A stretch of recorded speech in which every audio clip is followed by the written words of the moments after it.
G'day, I'm Blxz and welcome back to Distant Worlds Universe. Now, we had ourselves a little bit of a pickle from the end of last episode. These Mosul class destroyers are very, very powerful. They have a size of 305 and they have a firepower of about 80 as opposed to our ships that surprisingly also have a firepower of 80 but are much, much smaller. Essentially, they have our ships are glass cannons. They have neither armor nor shields, whereas these enemy ships are, well, they got a lot of shields, let's put it that way. Things are not going to be looking too good for us if they decide to open fire. So to that end, I actually have a fair bit of money saved up, so I'm planning on I already have accelerated. That must have been an event that's accelerated the armor plating. That's very good. I would also like to therefore accelerate the shield technology, not that there's very much of it left, and cancel that. I was going for open trade network. I would instead like I must be imagining it. Let's continue with open trade network. It's over here. I would instead like, after we have done shields, to focus on larger ship construction sizes, and I am going to spend money on getting those done as quickly as possible, because we are going to have a big problem the moment these guys decide to attack us. There's going to be 10 more people for a total of 15. So shields have been done. With that, we are going to completely redesign the Cans class. I can edit the ship because it's already in use. That's fine. Let's manually upgrade it then. Now I am going to want... this is going to be a confusing one. Let's have a think about this. I'm going to want at least one shield. Now the shields are 10 in size and we can't go over 60. So can I remove an ion thruster? So we'll make them slower. Let's take off 2 ion thrusters and add on another shield. That takes us up perfectly to 160. So we are now much slower, but we have at least a tiny little bit of shielding. It's not a huge amount. They have over 600 shields per ship, but we have similar, firepower to them. And our, what do our phasers do? They're more accurate, I believe. Yeah, they got a pretty good fire rate. They have a bonus to targeting, and they can burn through the armor very, very quickly. More effective against armor. That is good to hear. They do decent damage. These are actually quite powerful weapons, although they use a lot of energy. But thankfully, we have more than enough. That's brilliant. Okay, well, I'm going to save this one here. And yeah, I still haven't got a passenger ship, but if we die, we're not going to need one. So that's good, I guess. Let's have a look. We're still building a couple of escort classes. I wonder if we can cancel that. How do we do that again? Double click this one, construction yards, and let us scrap that ship, that one, and that one there. So those ones have now been scrapped. What we're going to do instead is go to all our military ships. We're going to... Ooh, you're not doing very well. Have you not been... I would like you to retire. You've also been reasonably damaged, but that's fine, we'll take care of that. You're also going to retire. Now the rest of you, I'm going to retrofit to the latest ship type. It's going to cost me nothing. Basically nothing. That's brilliant. I'm also going to go and... No, I'll wait until I start retrofitting. Now they should all head back immediately and begin upgrading. And because it's only a couple of changes, that should be done very, very quickly. There we go. Already the first couple are being done. That's good to know. Okay, what are they doing? They are... Well, they're moving, but not very far. Looks like they've finished at the spaceport. So now what we're going to do is build another... how do I build multiplies? Keep clicking, I guess. Let's build another... You know, I got no idea how many. Let's try 50 and see what happens. That's definitely brought our money right down, but we can still definitely afford the upkeep for them. Now this will allow us to pump them out quite quickly. I'm actually thinking of upgrading our space station as well, but that'll be done after these 50 have been built. What I'd also like to do is create a new fleet. Actually, what I can do is select all these military ships again. Ooh, let's actually select a whole lot of them, even the unbuilt ones, and put them in a new fleet. Now this new fleet is going to be called the... let's call it the... I know, we need a cute cuddly animal. The drop bear fleet. Fleet drop bear. There we go. Drop bears are a very dangerous type of koala that drop down on tourists and rip their throats out. You have to always look up when you're out in the bush. Very dangerous in Australia. But hopefully this fleet will protect us. Now the majority of them are still unbuilt. This one is...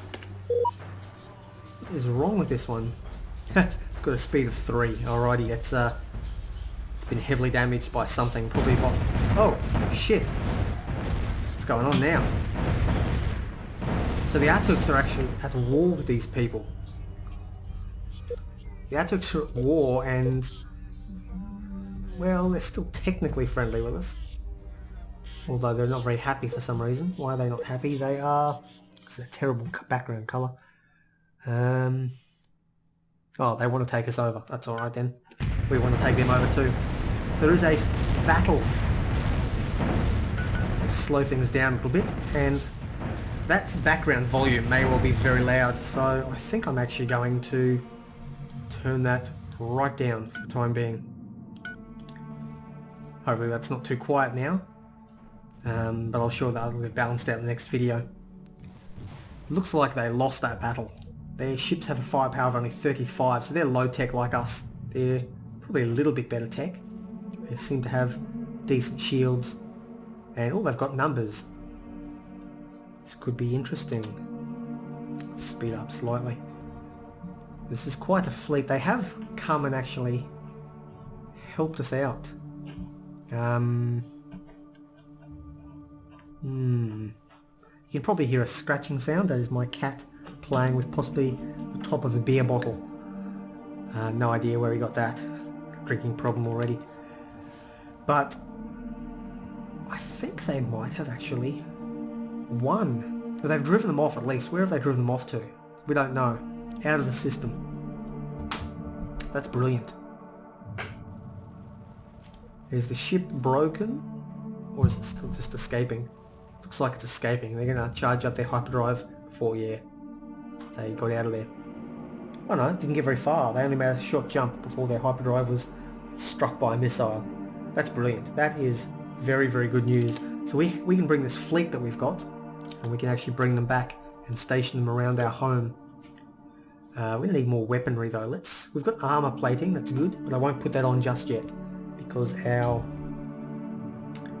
size has not been upgraded properly. What I think I'm going to do though is actually focus on better phasers. This is a huge job. It takes nearly 2,000 research points, which will, well, it'll take more than a decade. It'll take almost 15 years, and we've actually been playing for about 9 years so far. So things have been going reasonably quickly, considering it took about that long to get out to Pluto in our own system, I believe, give or take a bit. Open trade network, excellent. We can finish that off shortly. Yeah, open trade network's a good one, and it's just begun, so we get the 3 times bonus for almost the full length of the research. Very, very good to see. And so far, no one has built that wonder there, the Trader's Bazaar. If we can build that first, we can only have one of them, it'll give us a huge income boost. We are still working on it once the rest of our stuff gets built, and this ship has finally made it back. It's planning on repairing. Hopefully it'll also retrofit after that. So it looks like we are back from the brink. I don't know exactly where those guys are. Oh, it looks like they're expanding quite well. And they may even be colonising. Yeah, they're colonising land in each other. So these people are the Kiaden, they're like big brainy people. I'll have a look at them in a second. And these are the spider people. Well, they've actually got a couple of Napor on that planet as well. Maybe they invaded it. Let's have a look here. Oh, we haven't met the Kiadens yet. But these guys actually, yeah, they got quite a... They've even got some Yor, which is our people, on their planets. There may have been some native populations out there who hadn't yet become space marine. It looks like I am a poor speaker. That is yet another thing of art mimicking reality. And my apologies to that.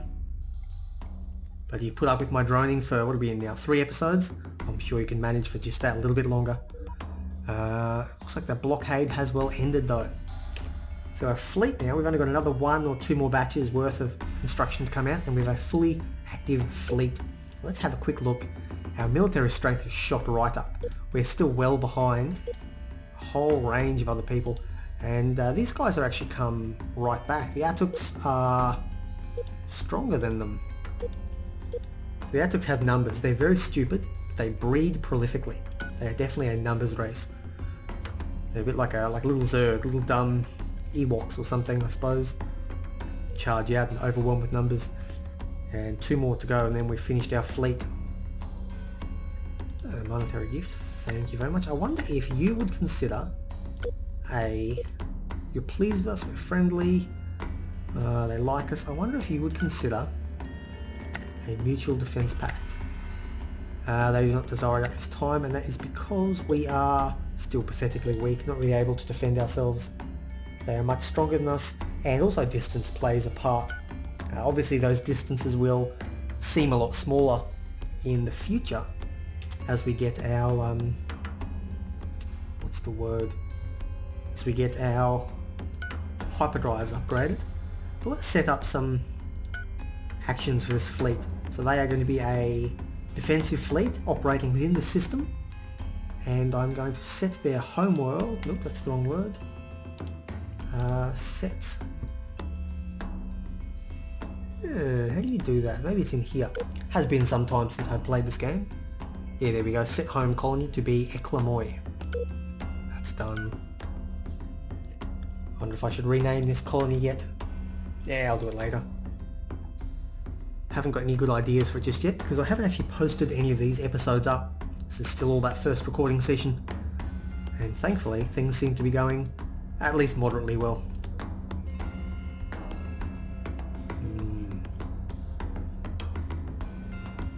Requiring refueling, that is not good. We may well have a fuel shortage. Yeah. Looks like all those freighters are going off. Actually, that's what reminds me. I'm going to spend part of this episode redesigning some of our ships.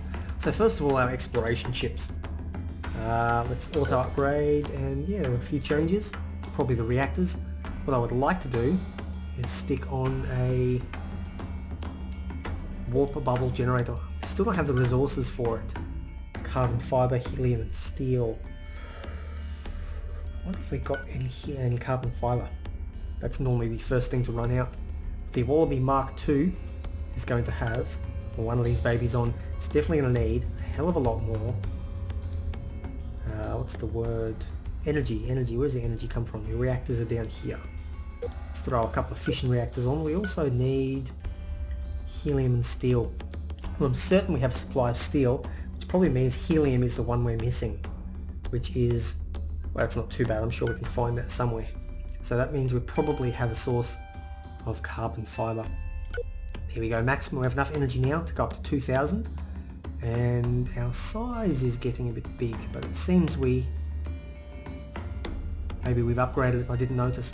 I think though, we're not going to need to have quite as much speed. 24 should be more than enough, which will save a lot of space on here, and hopefully, yeah, it's actually going a little bit low now, adding more weight to it. I would like to stick on probably just one more. 20 is a good one. It might dip below that as I add more weight on here, but that's fine. I think 19 is acceptable now that we've got everything put on. No, it's not. We're obviously not. The size. There we go. 20 it is. With no solar panels. They were too big. So 230 is our new maximum cap I'm thinking that this is an acceptable ship. There will obviously be changes to be done later, but for the time being, that is a good Wallaby class. Now the Kangaroo as well. Let's have a look at this one. Definitely don't need that many ion thrusters. These things can go as slow as they want. Now we're definitely going to need at least 2, I think. Yeah, there we go, 2 of those. We're going to throw on a couple of shields as well. And I'd like to stick a hyperdrive on you if I can find the hyperdrive. Warp bubble generator, there we go. Now we're going to need more power as well. Let's stick another fission reactor on. And aha, this is the problem. So 35% of the size, we can make them a lot larger than normal, but they must have at least 35% to be storage, construction and manufacturers. So the simple way around this is to simply add more cargo bays. There we go. That'll also allow us to build much larger component factories at a longer distance, because it won't have to do multiple trips to carry all the resources, which once we start getting outside our system will become very important. Supply lines don't want to be overstretched. Yeah, helium is the one we're missing. I should have just looked up here rather than... So we can find out helium is the thing we're missing at the moment.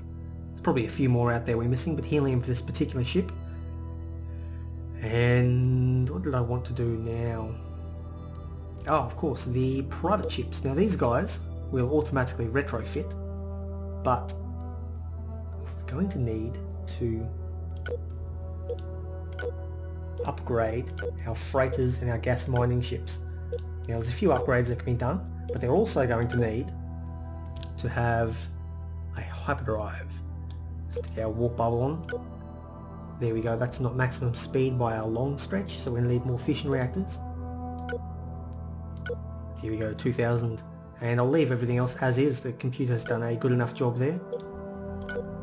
So I wanted... I can't remember if I put that on the last one or not.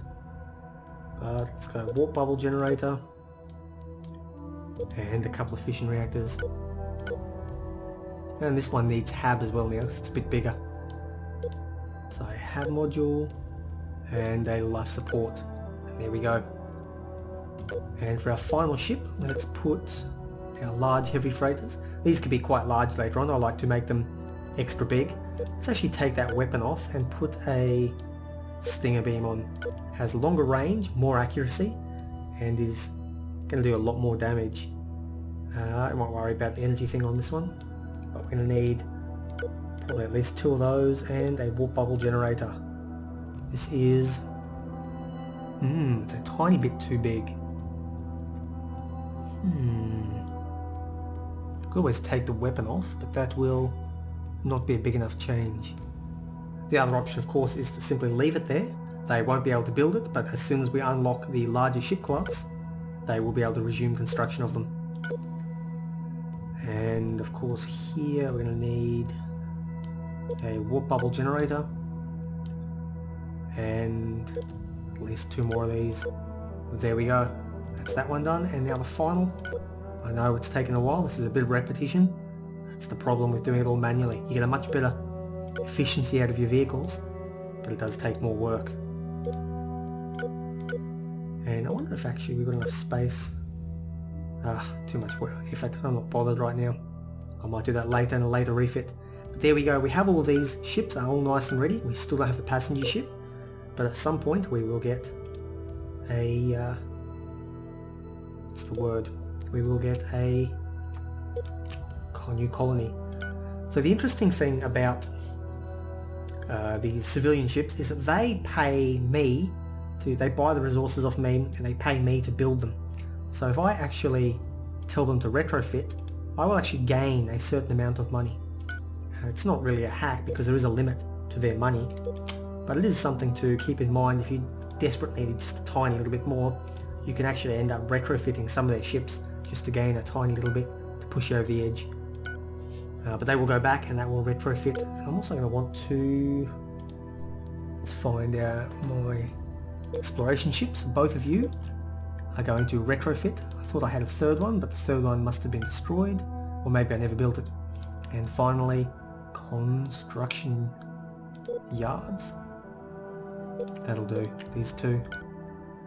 You're also going to retrofit. And that'll get things ticking over. Now what I'm going to do as well is... we've pulled that thing apart and got some countermeasures. That's good. Now what I'm also going to do is build a hell of a lot more. That's 5. There you go, that'll be 10 total construction ships. 8 additional ones. And why are they blockading us again? I'm unimpressed by this. And we're also going to build, let's go to the medium spaceport, we're also going to build, let's say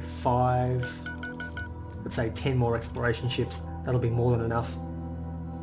And in the meantime, what we're going to do is get this fleet and tell these people, if I can find them, we are not impressed. And that was a very, very quick, that was very quick. I'd also think, yeah, there we go, it also hasn't declared war. They know that we're unimpressed by what they've done, but they have not yet declared war on us. How pissed off are they? They are thoroughly unhappy with us. Which is fine, because we will at some point destroy them. What I might do actually is send out my intelligence agent against them. Cancel what you're doing. You're going to go and you're going to find the territory map of these people, and you have a full year to do it. A good chance of not dying. Now our hero agent is going to go out. He is going to, same as I infiltrated these guys earlier and took their territory map.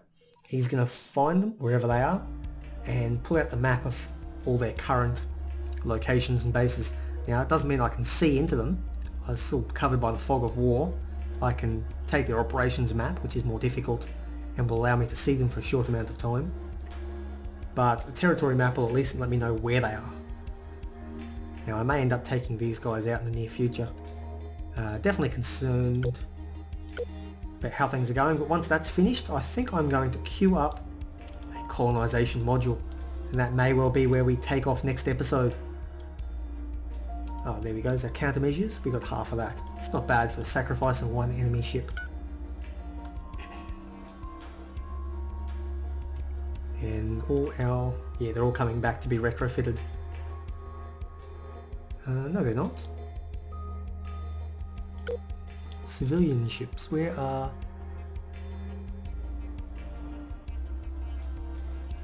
What do civilian ships come under? Maybe they just do it automatically. I suppose they do. I don't have any real control over them. I can't tell them to come back or upgrade.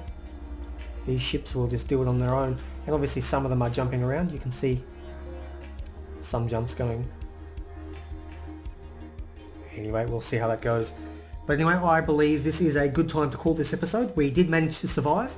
We managed to break the blockade. It's actually our free trade agreement partners. These guys went out and blew the shit out of them for us in a massive battle over our homeworld. And we now have ourselves a little bit of a weak but powerful attacking fleet. They won't take a lot of damage, but they will dish it out very quickly. They can vaporize one ship with one shot. But anyway, I have been Blxz. This has been Distant Worlds Universe.